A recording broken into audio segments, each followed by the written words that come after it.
So yun, what's up mga kabose, welcome po sa channel ko guys. So for today's vlog, so nandito po ulit ako sa UP Diliman Bonsai Society.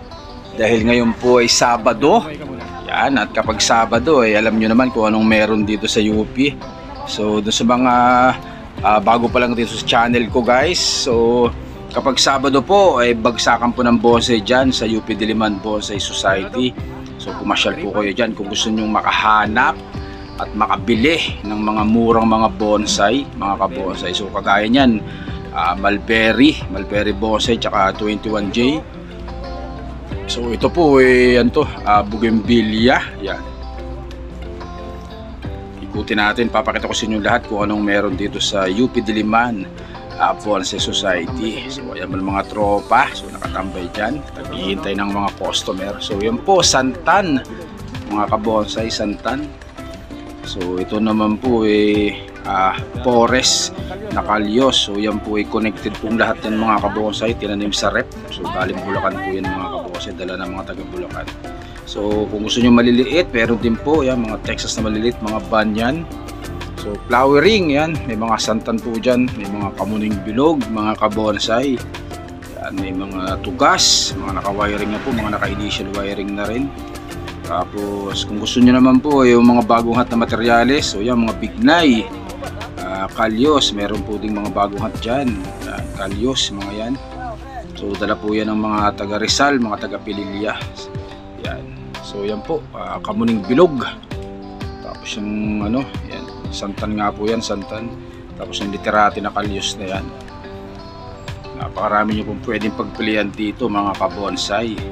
So yan po, isa-isahin natin. Hindi ko na lang natanong kung magkano yung mga presyo, pero napakamumura po ng mga yan. Talagang presyong ano yan, tiyanggian ng bonsai. So yan, ano yan, tawag dito, Argao Taiwan. So meron pong Mulberry malalaki. Ito naman po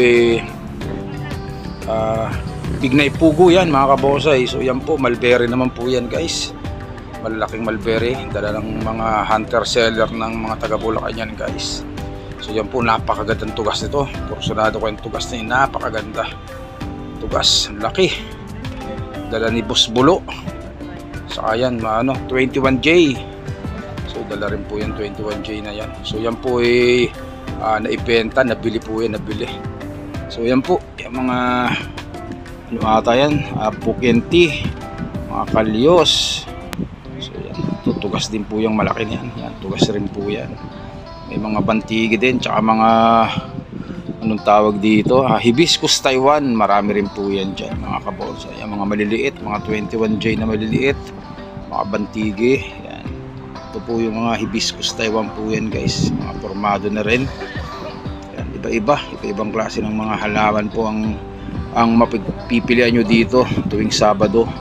Kaya pumasyal kayo dito. Yan, mga melendres na maliliit guys, meron din po yan dyan. Mga kalyos, yan, red balete, yan, meron din po mga red balete dyan mga kabonsai. Yan, kalyos po yan, kalyos. Maganda yung isang kalyos din, nabili rin yan mga kalyos. Mga kamuning tulis, yan, may kamuning tulis din po dito guys. Tapos syempre ang dala ni Boss Danny MacLife, yung mga bonsai wire, tsaka yung mga Japayuki na nakatanim sa isilab o sa bato. Sa kanya mga cute, tsaka yung mga tugas na magaganda na yan, sa kanya rin yan. Dala ng mga taga Rizal, yan po, mga tugas na mga naka-initial wiring na rin po yan, magaganda na rin, mga formado na rin po yan guys, mga tugas na yan. So yan po, dito lang sa gilid lang ng kalsada. Pasok niya ng UP Diliman Bonsai Society, makikita nyo yan dyan, nakalatag lang po sa gilid ng kalsada yung mga materyales na yan tuwing Sabado. Kaya pumasyal po kayo yan tuwing Sabado. At saka tuwing Sabado po lagi po akong nandyan sa UP Diliman Bonsai Society. Umulan at umaraw, tayo po pumapasyal dyan sa UP para tayo po makakita mga iba't ibang klase, mga bagong dala nilang bonsai dyan. Every Sabado po mga bagong mga bonsai na dala-dala ng mga hunter na yan.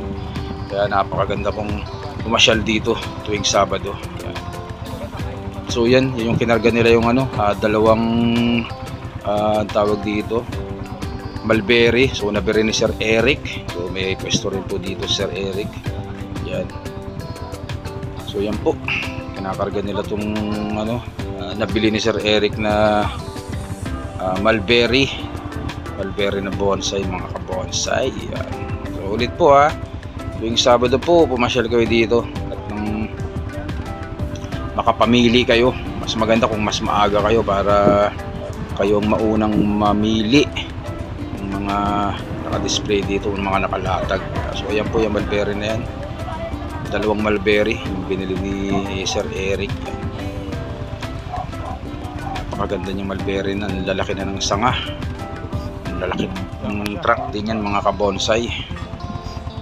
So i-deliver ata nila yan dun sa bonsai ni Sir Eric, mga kabonsai.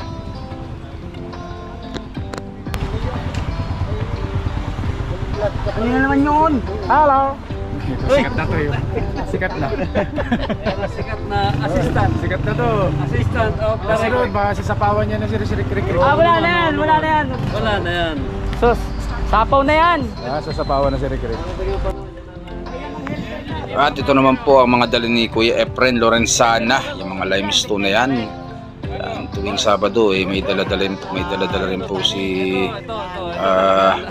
Kuya Efren ang mga limestone. Kaya kung naghanap kayo ng mga bato, meron din po yan dito, mga kabonsai, sa UP Diliman Bonsai Society. Tuwing Sabado po marami kayong mapagpipilian dito, mga bonsai na mga materyales, mga wire, marami po, mga limestone. So marami rin po yan dito. So ayan po, dala pa rin ng mga taga Bulacan yan, mga santan, mga bougainvillea, yan. Tsaka yung mga yang maliliit na yan. So dala rin po nila yan. So ganyan lang po ang setup dito. Yan, mga yang yan dala po ng mga taga Bulacan yan, yang maliliit. Yung mga, kalimutan ko ng pangalan nito. So ayan, bougainvillea, wisteria. Yan. So granaditos pala yung isa, guys, granaditos. Malaking granaditos. Yan, yung granaditos yung malaki din, guys. Mga yang. So ito bantigi, yan, kasama rin po yan. For sale din po yung mga bantigi na yan. Yan, napakaganda ng itsura nya, ganda ng laki.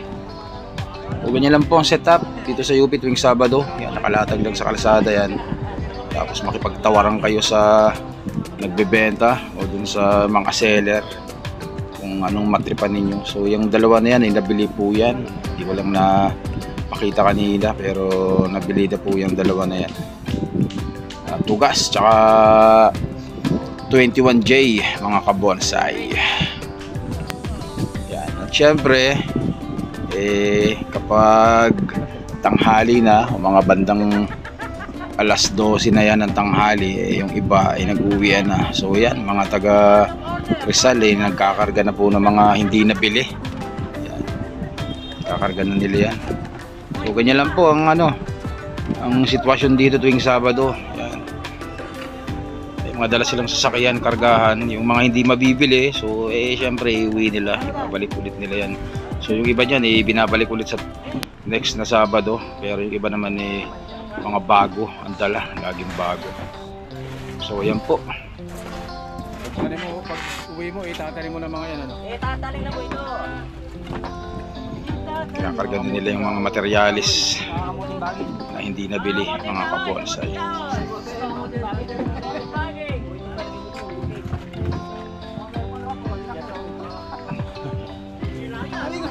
Bibihira yung kanyang rap. Ito ba parang ito? Oo, yan dalawa.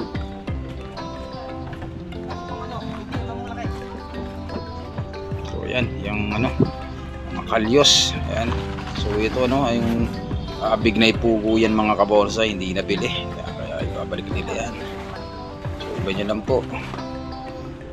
So guys, ulit tuwing Sabado, pasyal ko dito sa UP Diliman Bonsai Society kung gusto nyo makabili at makakita ng mga murang mga bonsai. Yung iba dyan medyo semi-free siya. May dala-dala pang bantam si Kuya Efren, bantam ang pararamihin ni Kuya Efren dyan. Para dumami doon. Pasyal kayo tuwing Sabado, UP Diliman Bonsai Society kung gusto nyo makakita ng mga murang mga bonsai po. Dito lang po yan sa UP. Every Saturday po yan, mga kabonsai. At every Sabado po ay nandyan din po ako sa UP Diliman Bonsai Society. Ayan. Kaya kita-kits po tayo tuwing Sabado. Dito lang po yan sa UP Diliman Bonsai Society, mga kabonsai. O, so yun guys, hanggang dito lang naman ulit. Stay safe at syempre God bless us all po mga kabonsai. Maraming salamat pa rin po sa patuloy na support sa channel ko, OL TV Mix Vlog. Maraming salamat ulit guys. Thank you po. Thank you.